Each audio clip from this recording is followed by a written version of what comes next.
Welcome to money Manthan TV. నేను మీ ధనలక్ష్మి. ఈ మధ్య కాలంలో అసూయ అనేటటువంటి మాటను మనం ఎక్కువ వింటూ ఉంటాము.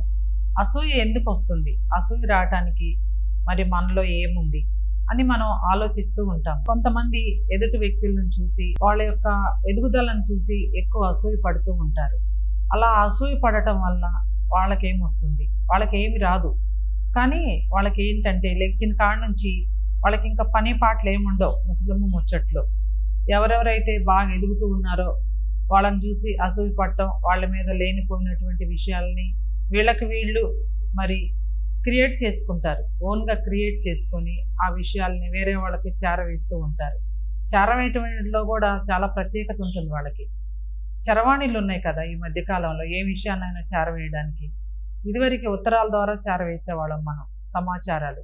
ఇప్పుడు మన చేతిలో ఉన్న చరవాణి ద్వారానే అసూయకి సంబంధించినటువంటి మాటల్ని వేరే వాళ్ళకి చేరవేస్తూ ఉంటారు. మరి అలా అసూయతో కూడినటువంటి మాటలు ఎదుటి వ్యక్తులు వినొద్దు కూడా చెప్తుంటే. అసూయతో మాట్లాడుతున్నారా, వీళ్ళు మంచిగా మాట్లాడుతున్నారా అనేది మనం అర్థం చేసుకోవాలి. అర్థం చేసుకునే దాంట్లోనే అంతా మరి ఇమిడి ఉంటుంది. కాబట్టి కొంతమంది వ్యక్తులు ఇల్లు కొన్నా అసూయ పడతారు, కారు కొన్నా అసూయ పడతారు, పిల్లలు మంచి మంచి చదువులు చదివి ఉన్నతమైనటువంటి ఉద్యోగాలు చేస్తూ మరి వాళ్ళకి వివాహాలు అయినప్పుడు కూడా మరి అసూయ పడుతూ ఉంటారు. అరే మా పిల్లలు ఇంకా చదువుకుంటూనే ఉన్నారు, మా పిల్లలకి ఎప్పుడు వాళ్ళకు వచ్చినట్టు మంచి మంచి ఉద్యోగాలు వస్తాయని ఆలోచిస్తూ ఉంటారు.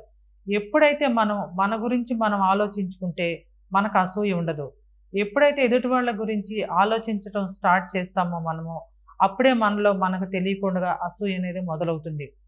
అసూయతో కూడుకున్నటువంటి మాటలు మాట్లాడకూడదు. అసూయతో కూడుకున్నటువంటి విషయాల్ని మనం వినకూడదు. అసూయ అనేది చాలా ప్రమాదకరమైనటువంటిది. అసూయ లోపల మనిషిని క్యాన్సర్ పుండు కంటే కూడా ఘోరంగా లోపలే తినేస్తూ ఉంటుంది. అందుకే అంటారు అసూయ పరులు ఆటంక పరులని. అసూయ పడేటటువంటి వాళ్ళు పనులన్నిటికి కూడా ఆటంకం కలుగచేస్తూ ఉంటారు. అందుకే మనం మాట్లాడేటప్పుడు ఎవరితోనైనా మన యొక్క ఎదుగుదల గురించి, మన యొక్క ఉన్నతమైనటువంటి లక్ష్యాలను గురించి కూడా మనము అసూయ పరులకి చెప్పొద్దు. అసూయ పరులకి ఎప్పుడైతే మనం చెప్తామో మనం చేసే పనుల్ని వాళ్ళు ఆటంకపరుస్తూ ఉంటారు, ఆటంకాలు కలిగిస్తూ ఉంటారు.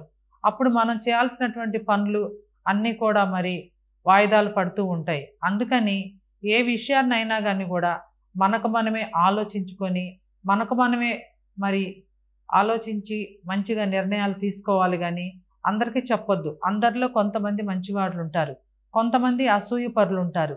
అసూయ పరులకి ఏ విషయాలైనా మనం చెప్పామంటే ఇక వాళ్ళు లేనిపోయినవన్నీ చుట్టి తెలిసిన వాళ్ళకి తెలియని వాళ్ళకి అందరికీ చెప్తూ ఉంటారు. ఎందుకంటే వాళ్ళ పని అది. వాళ్ళ పని ఏంటంటే వాళ్ళకి ఏం పని బాటలు ఉండవు. పిల్లలకి ఉద్యోగాలు చేస్తూ ఉంటారు. మరి కొంతమంది మరి అసూయ పరులుగా ఉన్నటువంటి లేడీసు కొంతమంది ఉంటారు, ఆడవారు. మరి వారి యొక్క భర్తలు ఉద్యోగాలకు వెళ్తూ ఉన్నప్పుడు వీళ్ళు ఖాళీగా ఉంటారు కదా.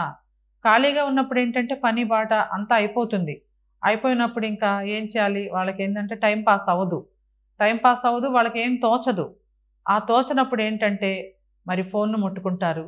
ఫోన్ను ముట్టుకొని ఇక ఎవరికి చెప్పాలి అని చెప్పి కాచు కూర్చుంటారు. ఉంటారు కదా వాళ్ళకి సరిపోయినటువంటి అంటే తందాన అనేటటువంటి మనుషులు, వాళ్ళకి సరిపోయిన వాళ్ళు. అందుకే వాళ్ళకి ఫోనులు చేసి అసూయకు సంబంధించినటువంటి మాటలు చెప్తూ ఉంటారు. ఎప్పుడైతే మనం ఎదుటి వ్యక్తుల మీద అసూయ పడుతూ ఉంటామో మనం ఇక్కడే ఉంటాం. మనం ఏ స్థితిలో అయితే ఉంటామో ఆ స్థితిలోనే ఉంటాము. ఎదుటి వాళ్ళ గురించి అసూయ పడొద్దు. చేతనైతే వాళ్ళని ఆదర్శంగా తీసుకోవాలి. మనం వాళ్ళ మీద అసూయ పడితే ఏమీ రాదు. అనవసరంగా ఆలోచించి తలనొప్పులు తెచ్చుకొని టీ కాఫీలు ఎక్కువ తాగడము, లేదా తలనొప్పి వచ్చిందని చెప్పేసి జెండు బాములు రుద్దటం చేస్తూ ఉంటారు చాలామంది. ఎప్పుడైతే అసూయకు సంబంధించినటువంటి మాటలు మనలో లేకుండా ఉంటాయో అప్పుడే మనందరం కూడా ఆరోగ్యంగా ఉంటాము. అందుకని అసూయను కూడా మన దగ్గర దరిదాపుల్లో కూడా రానియొద్దు. అసూయకు సంబంధించినటువంటి మాటలు మనలో ఉండొద్దు.